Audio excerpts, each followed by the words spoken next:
Kung hindi ka updated sa NBA, ang Washington Wizards hanggang ngayon ang may hawak ng titulo bilang pinaka-worst na team sa buong liga.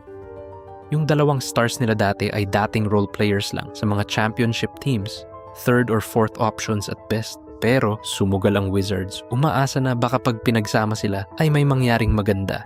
Imbes na ganun, ang naging resulta ay puro nakakahiya at sobrang palpak talaga.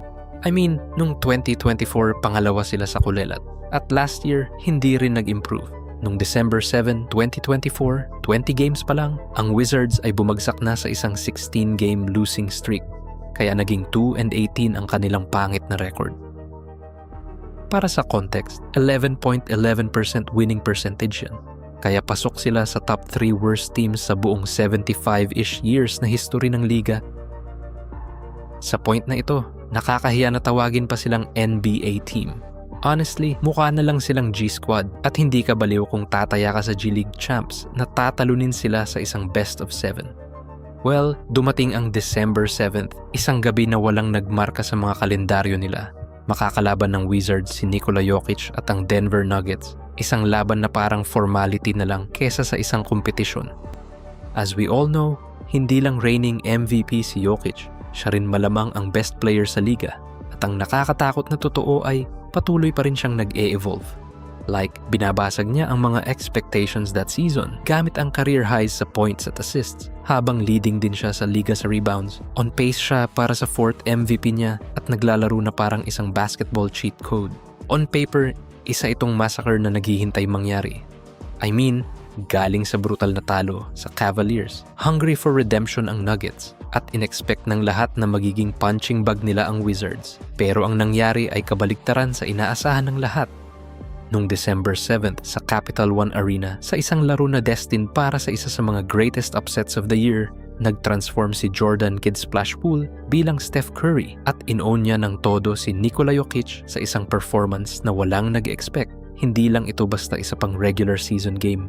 Ito ang gabi na na-shock ni Jordan Poole ang buong basketball world. Unbelievable. I've never seen anything like this, Chris. I've never seen anybody like Nikola Jokic. Nag-start ang game eksakto sa inaasahan ng lahat na nag-i-struggle si Jordan Poole.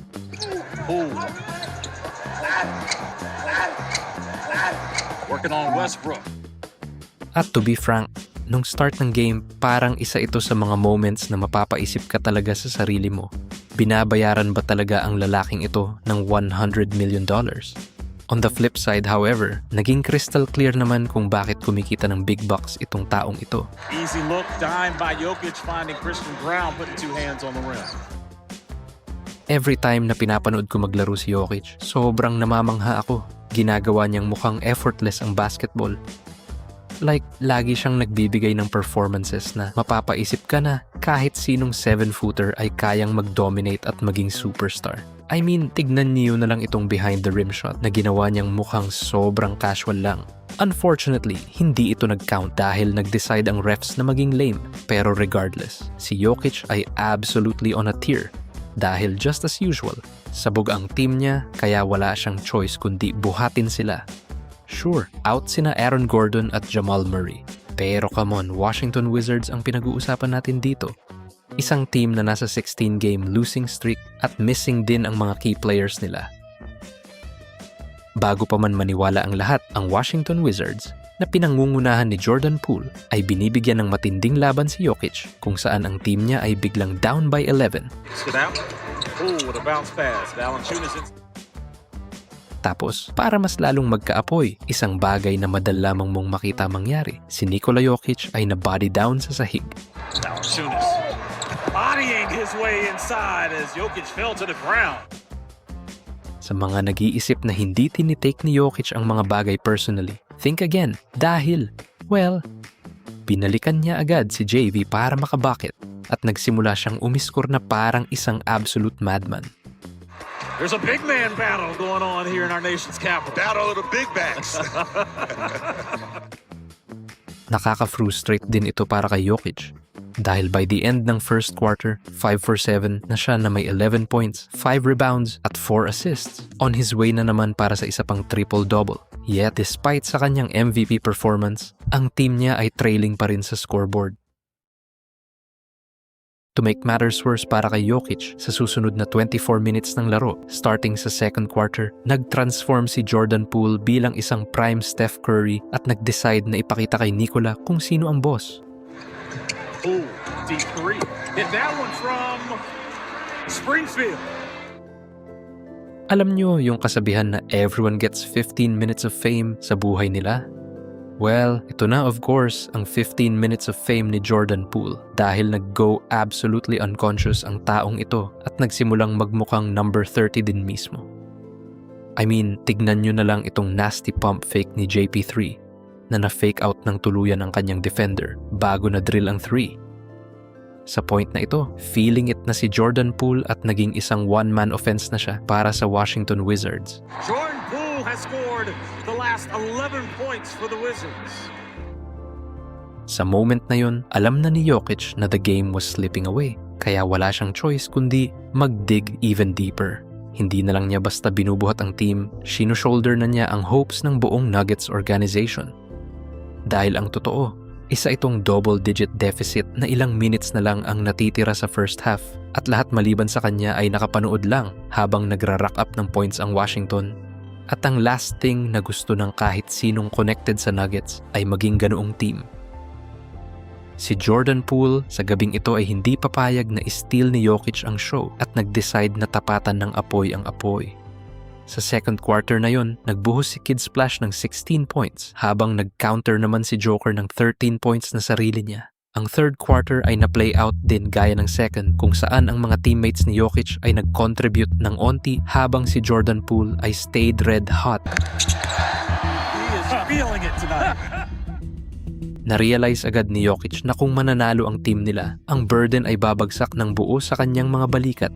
Shifting sa full attack mode, hindi siya nag-aksaya ng oras na mag-ignite ng comeback at bago pa kumurap ang lahat, ang Nuggets ay naka-clawback sa within 5 points. Para kay Jokic, nagiging isa na naman ito sa mga gabing yun. Whatever you can do, I can do better, says the Joker who gets the and one. How many times have you seen?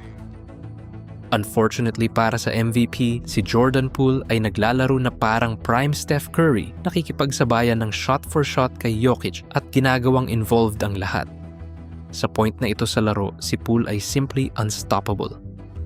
Siya ay absolutely filthy at nakapag-deliver pa ng drowning in the pool celebration. And here in the third. 14 in the third quarter. Are you kidding me? Jordan Poole. Sa third quarter, kinailangan mag-take ni Jokic ng 20 shots para makaipon ng 23 points dahil little support lang ang naibigay ng teammates niya. Meanwhile, nanatiling highly efficient si Jordan Poole, lina-light up niya ang Nuggets gamit ang 14 points sa 7 field goal attempts lang. Sa pag-start ng fourth quarter, siguradong nasik sa stomach niya si Jokic nung nagbukas ang team niya sa final frame gamit ang shooting na 0 for 8. 0 for 8 now from the field for the Nuggets in the fourth quarter. Si Jordan Poole, on the other hand, ay may the game of his career at alam niya ito. Sure, nanalo na siya ng championship kasama ng Warriors at nagka-share din ng great moments sa Golden State. Pero this was different. Now bilang leader ng isang team, nakatayo na lang siya ng 7 minutes and 35 seconds away para talunin ang arguably best player sa buong liga. It's not as if na ang best player sa liga ay having an off night din ah. Si Jokic ay utterly unstoppable din at on track para sa isang career high performance. As for Poole, unfortunately, ang kanyang Curry-like magic ay nag-start na mag-fade matapos siyang man-knockdown sa sahig sa play na ito. At mula doon, hindi na working ang magic niya. I mean, madaming chances si Poole para mag-land ng dagger shot. Pero tulad ng sabi ko, ang kanyang Steph Curry powers ay nag-last lang ng 2 quarters. Even then, however, ginagawa ng taong ang lahat ng makakaya niya para i-maintain ang lead at kunin ang win tulad ng pag-sell ng calls. Great sell by Jordan Poole. Right there, taking the dive. Now, hindi ko siya masisisi sa ginawa niyang pag-dive. Ano pa ba ang dapat mong gawin kapag nawala na ang superpowers mo pero ang opponent mo ay nag-grow pa ring strong? Somehow, someway, na-manage ng Wizards na magstay sa lead at sa isang 5-point game, ang Nuggets ay gumawa ng baffling decision na i-sub out si Jokic para sa isang strange rotation pattern. Na-open nun ang door para iseal ng Wizards ang deal at maglagay ng exclamation mark sa laro nila. Sobrang ecstatic ni Jordan Poole. Naka-accomplish siya ng isang bagay na kahit si Steph Curry ay hindi na-manage earlier this season, ang pag-beat kay Nikola Jokic. And for the first time since October the 30th, the Wizards are victorious. To add the cherry on top, hindi lang natalo ni Jordan Poole si Jokic, kundi ginawa niya ito sa same night na nakascore si Jokic ng career-high 56 points. Itong guy na to na baka mag-go down bilang the best center sa modern NBA history ay nakuha ang kanyang best scoring night ever para lang ipakita sa kanya ni Jordan Poole kung sino ang boss at i-debut ang kanyang bagong celebration para makita ng mundo. Pero perhaps even more meaningful para kay Poole, nag-mark ito ng unang win niya since October 30th. Ang final score ay 122-113 in favor ng Wizards. After the game, ang mga NBA fans ay went absolutely wild. MVP who? Nobody beats the Wizards 17 times in a row, sabi ng isang fan. Another chimed in with, I've seen enough. Plan the parade. Ilang more thoughtful fans din ang nag-add ng kanilang takes. At least the Lakers are wasting the final years of LeBron's career. The Nuggets are wasting Jokic's prime. You see, Jokic's mistake was that he was too good. He got these guys paid. To which may nagreply na, Jamal's contract is the nail in the coffin. At finally, that was basketball terrorism. Just difficult to watch anyone do something whose name isn't Jokic. What a game, guys. What a game. Ang funny thing ay, after ng incredible performance na yun, pumalik agad si Jordan Poole sa pagiging, well, si Jordan Poole. After makadrop ng 39 points at maglaro na parang 2016 version ni Steph Curry, nag-follow up siya ng shooting na just 2 for 6 mula sa field at umiskor lang ng mere 9 points sa next game niya. Jokic, on the other hand, well, nag-comeback siya with a vengeance sa next game niya. Sinusunog ang Hawks ni Trae Young nang may 48 points sa 29 shots lang. Ang final score, 141-111. All that pent-up anger unleashed na. And all thanks to Jordan Kidd Splash Poole.